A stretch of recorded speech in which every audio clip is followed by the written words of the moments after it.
Hello everyone, and welcome back to the Fluctus Channel.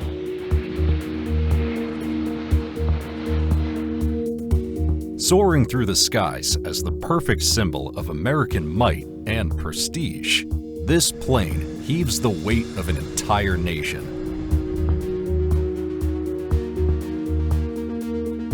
Air Force One, the most coveted call sign an aircraft could have, becomes the nation's most secure asset at the very moment when the president gets on board.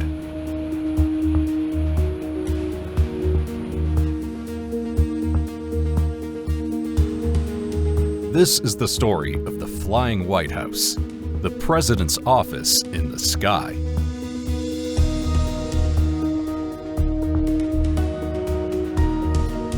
The legacy of Air Force One dates back to 1943, when President Franklin D. Roosevelt flew to Casablanca to participate in the Casablanca Conference. This is the first time a sitting president has traveled aboard on an airplane. The equipment operated was a Boeing 314 Clipper, which was a long-range flying boat operated by Pan Am Airlines. With the enhancement of global connectivity and threats to presidential security, the requirement for a dedicated aircraft was identified.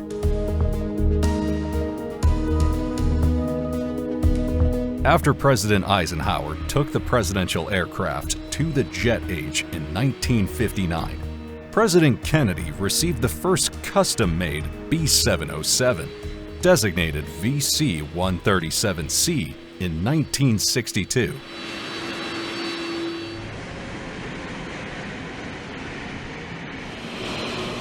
Regardless of its age, the VC-25A, the current Air Force One variant, houses unique, state-of-the-art features that make it unrivaled in all terms.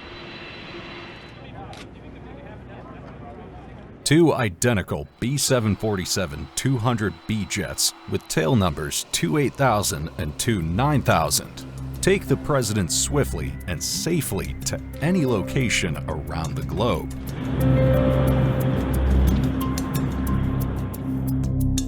VC-137C, or the Special Air Mission 26000, had a personal suite, communication center, lounge, kitchen, and accommodations for the press and other passengers.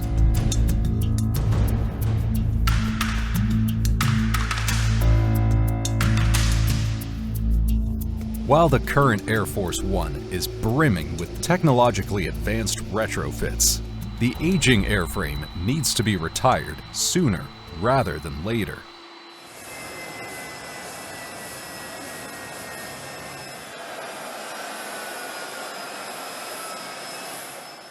Two modified B-747-8 airplanes with the code VC-25B are preparing to embark on the role of Air Force One, taking presidential travel to the next level. Due to the high degree of security provided, presidential travel is no easy task.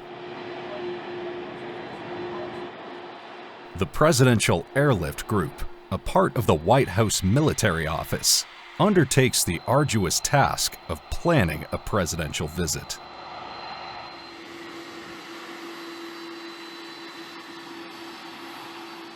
Any airport expecting Air Force One should go through stringent security for weeks.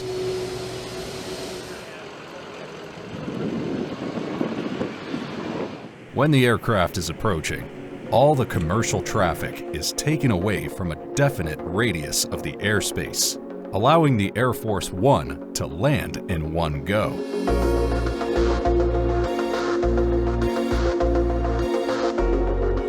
The entire airport, or a part of it, will be closed, and a ramp freeze will be ordered until Air Force One is cleared from the taxiway.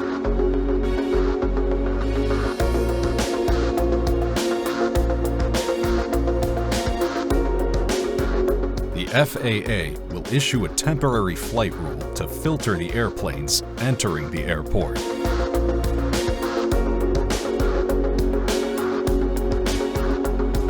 As the wing commander, it is my responsibility to organize, to train, and equip as we pursue our mission of making sure that our nation's senior leaders get to wherever they need to do and directly influence the national security of this country.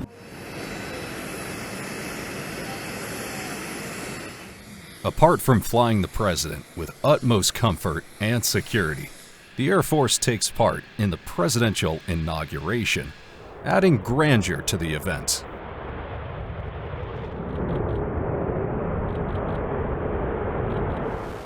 Usually, all the flagship fighters of the U.S. Air Force take part in a flyover to honor the president-elect.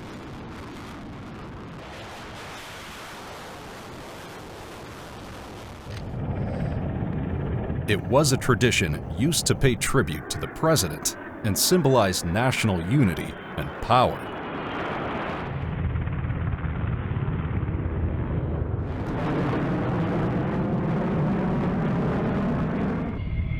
A four-ship flyover comprised of the F-22, F-35, F-15E, and F-16 flew in the 58th presidential inauguration to mark the signing in of President Donald Trump.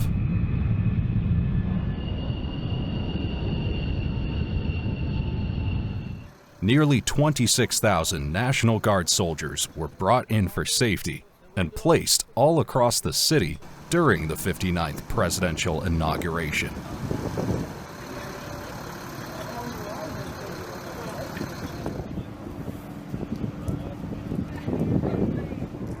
Supplying the National Guards with water and food during the inauguration days was another daring mission. Meals were served to the National Guard soldiers in a multitude of ways, including mobile kitchens and distribution points.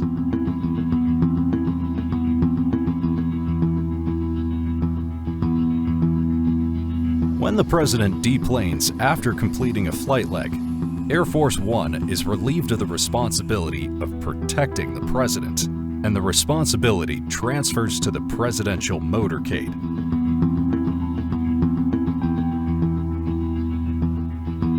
This spellbinding convoy is a sight to behold, and the arrival of presidential limousines accompanying the beast could possibly be an awe-inspiring sight for every spectator.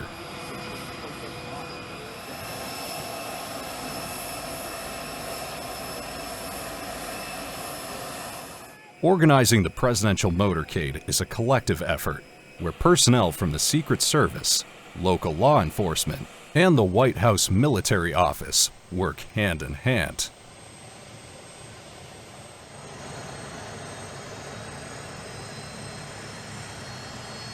A route car takes the lead of the motorcade. It communicates the nature of the road to the Secret Service, which adjusts the motorcade accordingly.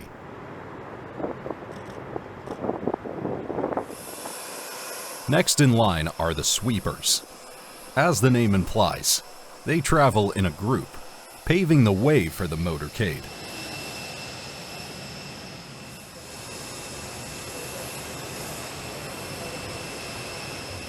Usually, sweepers are a collection of SUVs and motorcycles.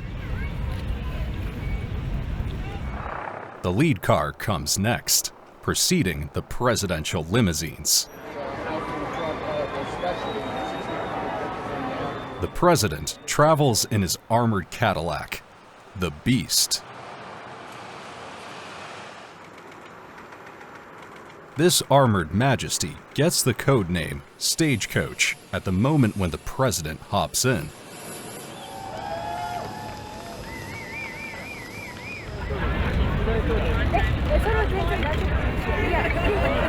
The exact number of limousines used will depend on security reasons, and at least 2 identical Cadillacs will take part in the motorcade, carrying identical number plates.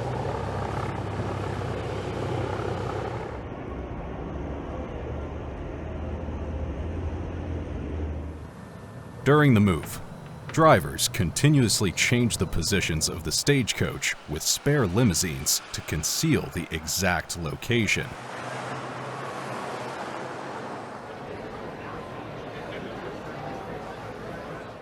The limousines are followed by the halfback, which is a security SUV carrying armed secret agents.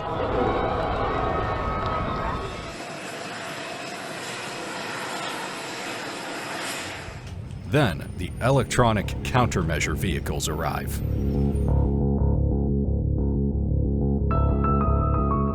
They have eyes on any incoming missiles or projectiles aimed at the motorcade.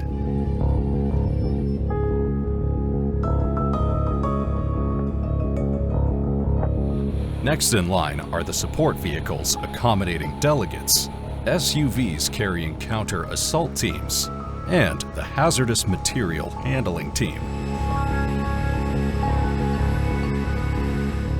Press vehicles, the roadrunner who facilitates communication, and an ambulance will be at the tail end of the motorcade.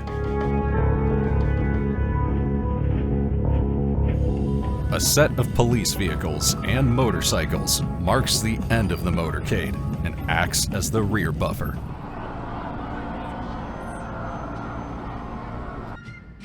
While the presidential motorcade adds dignity to the presidential inauguration, the presidential parade showcases American might while bestowing unwavering respect on the president-elect.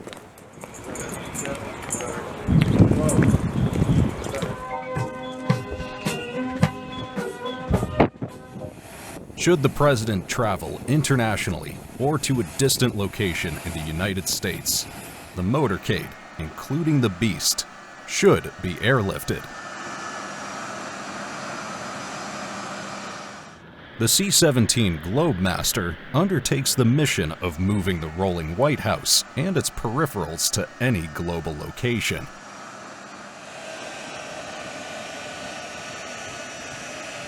The U.S. Secret Service oversees the operation and security of presidential automobiles.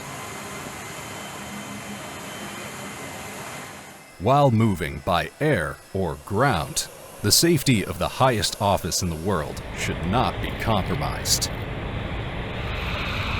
From stringent security protocols to the multiple layers of redundancies, the safety of the U.S. president has been the foremost concern. When the president is well protected, he can serve the nation with indomitable commitment without being deterred by security concerns.